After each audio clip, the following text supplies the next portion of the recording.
آگے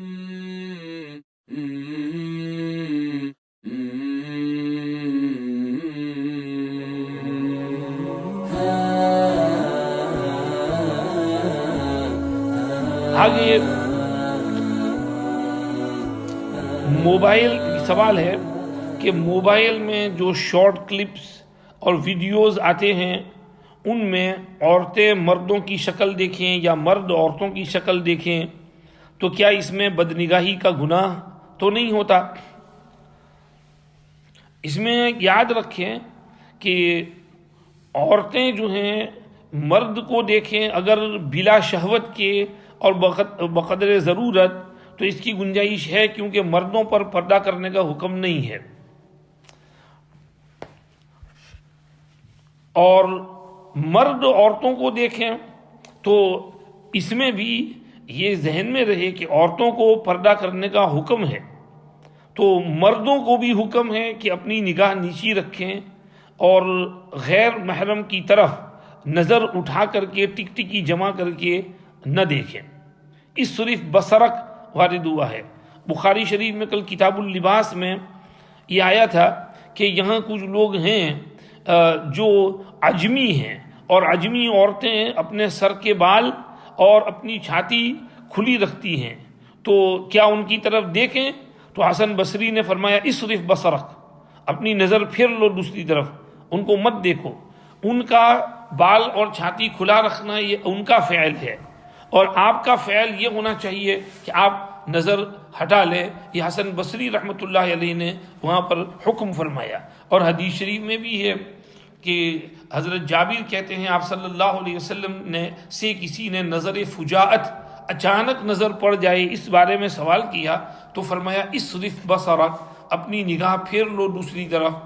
ایک اور حدیث میں فرمایا لا تتبع النظرة النظرة فإن لك الأولى وليست لك الآخرة، کہ ایک نگاہ کے پیچھے دوسری نگاہ مت جماؤ، اس لیے کہ پہلی معاف ہے دوسری معاف نہیں ہے. تو ان سب روایات سے یہ بات سمجھ میں آئی. ذرا پھر سے دوبارہ سمجھ لیں کہ عورتیں جو ہیں مردوں کو ضرورت کے وقت بلا شہوت کے نظر کریں تو اس کی گنجائش ہے، لیکن جہاں شہوت کا خطرہ ہو وہاں ان کو بھی منع ہوگا. اچھا، آج کل جو ویڈیو ریڈرز ہوتے ہیں اور یہ ٹی وی پر کلپ میں جو مرد آتے ہیں یہ بالکل کلین شیو ہوتے ہیں اور یہ بہت زیادہ میک اپ شیک اپ لگا کر کے پھر ٹی وی کے سامنے بیٹھتے ہیں، اپنے آپ کو خوبصورت بناتے ہیں، اور مقصد اس میں یہی ہوتا ہے کہ عورتوں میں شہوت بھڑکے اور عورتیں ان کو دیکھتی ہی رہیں اور ان کی نظر ان پر جمی رہے. جیسے ٹی وی میں ایکٹروں کا حال ہوتا ہے کہ ان ایکٹروں کو بھی عورتیں دیکھتی ہیں تو نظر ان پر جمی رہتی ہے، پھر وہ ان کو اپنے دماغ میں گھماتی رہتی ہیں. تو جہاں یہ شکل ہو تو ایسی شکل میں ایسے ویڈیو کلپس وغیرہ تو نہیں دیکھنے چاہیے. عورتوں کو بھی احتیاط کرنا چاہیے، ایسی ویڈیو کلپس دیکھنے سے گناہ ہوگا اگر اس میں شہوت بھڑک اٹھی. اور ویسے ہے بھی یہ بلا ضرورت دیکھنا ہے. فقہا نے دیکھنے کی جو اجازت دی ہے وہ بھی ضرورت کے وقت اور بقدر ضرورت، اور یہ دیکھنا تو بلا ضرورت ہے. تو یہ تو عورتوں کا مردوں کو دیکھنا، اور مردوں کا عورتوں کو دیکھنا تو ظاہر ہے اس میں تو بدنگاہی ہے. بہت سی کلپوں میں ایسی چیزیں ہوتی ہیں جس سے احتیاط کرنا چاہیے. ہمارے ایک علماء کے گروپ پر کسی نے ایسی کوئی کلپ رکھ دی تھی تو دوسرے عالم جو تھے وہ بہت گرم ہو گئے کہ بھئی اس گروپ کے اوپر ہم لوگ عالم ہیں اور ایسی کلپ تم نے رکھ دی جس میں عورت ہے اور بالکل اس کے بال بھی کھلے ہیں، چھاتی بھی کھلی ہے، اور یہ نہیں ہونا چاہیے. ہم علماء کو تو زیادہ احتیاط کرنا چاہیے. تو اس لیے ذرا اس معاملے میں احتیاط کیے جائے. اور دیکھیے یہ گناہ تو ہوگا، زنا العینین النظر جو حضور نے فرمایا ہے وہ اس میں بھی وہ شکل شامل ہے کہ آنکھ کا زنا جو ہے وہ دیکھنا ہے. تو یہ دیکھنا یہی تو ہے آنکھ کا زنا. اس لیے اس سے احتیاط کیا جائے اور ایسی کلپس وغیرہ کی طرف نظر جما کر کے نہ دیکھا جائے. بس یہ چیز ہے. وہ آپ نے شاید تو سنا ہوگا اکبر الہ آبادی کا بے پردگی کے بارے میں.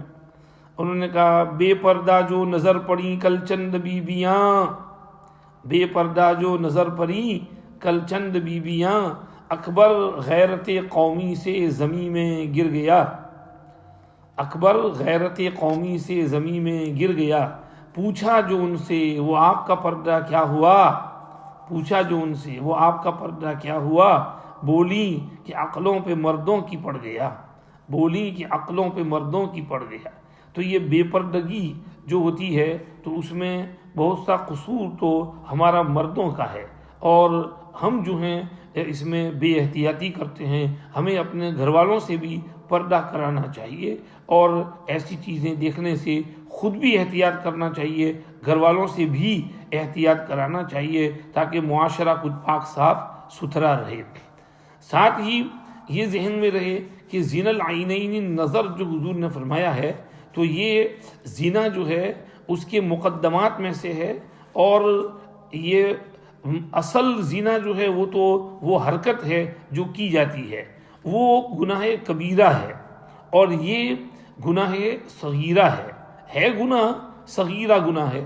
البتہ ساتھ ہی ایک بات یہ بھی ذہن میں رہے کہ صغیرہ گناہ پر اگر اصرار ہو تو وہ کبیرہ بن جاتا ہے، تو اس کو بار بار جب کیا جائے، اس کی عادت پڑ جائے، اس کی لت لگ جائے، تو پھر وہ کبیرہ بن جاتا ہے۔ اس لیے ایسی چیزوں کو ریگولر نہیں دیکھتے رہنا چاہیے، ورنہ یہ کبیرہ ہو جاتی ہیں اور پھر اللہ کے یہاں پکڑ ہوتی ہے۔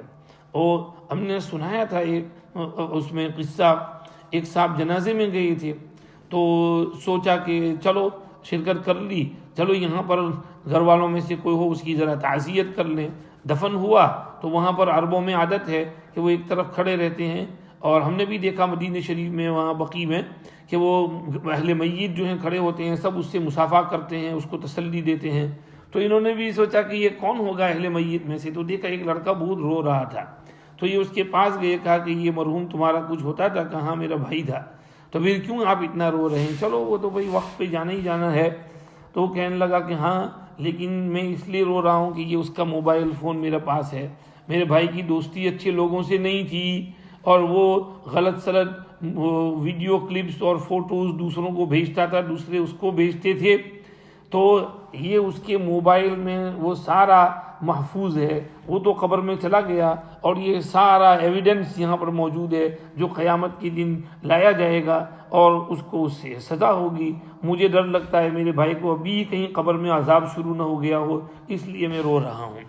اس لیے موبائل پر اللہ کے واسطے ایسی ویڈیو کلپ وغیرہ آگے بھیجنے سے احتیاط کیا جائے جس میں خواتین کے اور بے پردگی وغیرہ ہو۔ اللہ پاک ہماری حفاظت فرمائے، آنکھ کے گناہ سے ہم کو بچا کر رکھے۔